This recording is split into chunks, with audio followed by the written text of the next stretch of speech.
Calibration.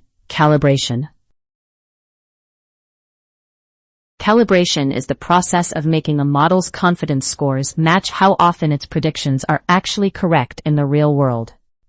A simple way to picture calibration is to imagine a weather app that says 70% chance of rain.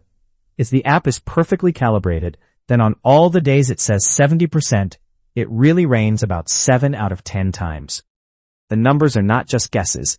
They behave like honest frequencies over many similar situations. In a credit risk model, calibration means that among customers given a 10% default probability, roughly 1 in 10 actually default over time.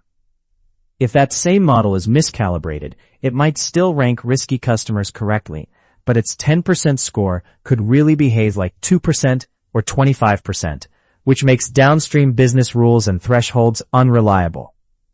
This idea connects closely to concepts like data distribution shift, where changing data can quietly break your calibration. Calibration matters because many real systems turn probabilities into high-stakes decisions, like approving loans, triggering fraud checks, or prioritizing patients in a hospital. Well-calibrated models let teams set thresholds, compare risks, and combine model outputs with human judgment in a principled way.